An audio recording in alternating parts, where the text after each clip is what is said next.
অবশেষে ঘরে ফিরলেন মুম্বাইয়ে আটকে পড়া হরিহরপাড়ার পরিযায়ী শ্রমিকেরা। প্রায় বছরখানেক আগে কাজের সন্ধানে মুম্বাই গিয়েছিলেন ওই শ্রমিকেরা। অভিযোগ, শুধুমাত্র বাংলায় কথা বলার জন্যই তাদের বাংলাদেশি ভেবে হেনস্থা মারধর করা হয় সেখানে। গোটা ঘটনার ভিডিও ভাইরাল হয় সমাজ মাধ্যমে, ফলে ব্যাপক চাঞ্চল্য ছড়ায় রাজ্য জুড়ে। প্রশ্ন ওঠে, বাংলায় কথা বলাটা কি তবে অপরাধ? এই ঘটনায় পরপরই তৎপর হন হরিহরপাড়ার বিধায়ক নিয়ামত শেখ। তিনি হরিহরপাড়া থানার আইসি অরূপ কুমার রায় এবং শ্রমিক ঐক্য মঞ্চের সভাপতি তথা রাজ্যসভা সাংসদ সামিরুল ইসলামের সঙ্গে যোগাযোগ করেন।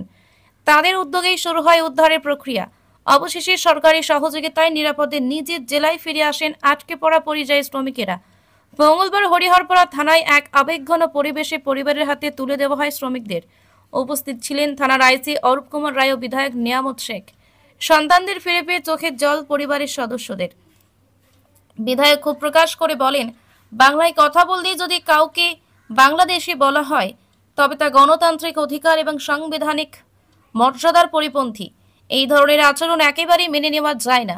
এই ঘটনার প্রতিবাদ এবং ভবিষ্যতে এমন যাতে আর না ঘটে তার জন্য কেন্দ্র মহারাষ্ট্র সরকারকে যথাযথ পদক্ষেপের অনুরোধ জানিয়েছেন সংশ্লিষ্টরা। আমরা দীর্ঘদিন ধরে বোম্বে কাজ করি। বোম্বে কাজ করার পরে আমাদের ওখানে মহারাষ্ট্রের পুলিশ উঠিয়ে আমাদেরকে বাংলাদেশের বর্ডার পার করে দেয়। বর্ডার পার করার পরে আমাদের নিয়ামত শেখ এমএলএ নিয়ামত শেখ সাহেব আর আমাদের ঐশী সাহেব দুজনে মিলে আমাদেরকে যোগাযোগ করে আমাদেরকে ওই দিক থেকে নিয়ে আসার জেলার এসপি ওই বর্ডার থেকে, বর্ডার নাম ভুলে গেলাম আমি। ওখান থেকে আমাদেরকে উদ্ধার করে হরিহরপাড়া থানাতে নিয়ে এসে আমার মা বাবার হাতে সঁপে দিয়েছে, তুলে দিল। তাই তো? হ্যাঁ। তো বিজেপি সরকারকে আমি বলতে চাই, মোদীকে আর মোদী অমিত শাহকে আর মোদীকে, যে তোমার জিন্দগিতে খয়েশ পূরণ হবে না। পশ্চিমবাংলায় তুমি জিন্দগিতে জিততেও পারবে না। তুমি যতই তুমি নাচা ধরছো যাই করো না কেন, পশ্চিমবাংলায় তোমাকে আর জিততে হবে না। কেন? কি নাম তোমার? আমার নাম শামীম খান। কেমন লাগছে এখন? ভালো লাগছে, নিজের দেশে ফিরে এসেছি। খুবই আনন্দিত বিষয় হচ্ছে, এতদিন ধরে কান্নার মধ্যে ছিলাম আমরা, এখন আমরা খুবই আনন্দিত আছি। বাংলাদেশে কতদিন ছিলাম? বাংলাদেশে আমরা এক রাত একদিন ছিলাম। দ্বিতীয় রাতে আমরা চোরকাটার ভিতর দিয়ে লুক করে পালিয়ে এসেছি।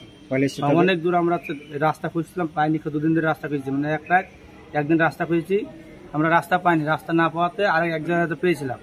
তো ওখানে আমরা জঙ্গলের মধ্যে অনেক দিন ধরে ওখানে অনেকক্ষণ ধরে বসছিলাম। বসার পরে বিএসএফ তো এমনি গুলি খাড়া আছে, আমরা চুরি করে এমনি পালিয়ে এসেছি। মারধর করা হয়েছিল না? বিএসএফ মারধর করেছে, পুরো আমার এগুলা কালো দাগ পড়ে আছে, অনেকটা মারধর করেছে। এই পারে যখন এলো তখন বিএসএফ ধরেনি তোমাদের? না, এই পারে যখন আসলাম বিএসএফ ধরেনি। তবে আমরা ওখানকার একটা থানা আছে টাউনবাবুকে আমরা সিলিন্ডার করেছিলাম। সিলিন্ডার করার পরে আমাদের নিয়ামত শেখ এমএলএ নিয়ামত শেখ সাহেব আর আমাদের ওসি সাহেব যে উদ্ধার করে নিয়ে এসেছে। কেমন লাগছে পরিবারকে? খুবই ভালো লাগছে, পরিবার কাছে চলে ফিরে এসেছি, খুবই ভালো লাগছে। Thank you.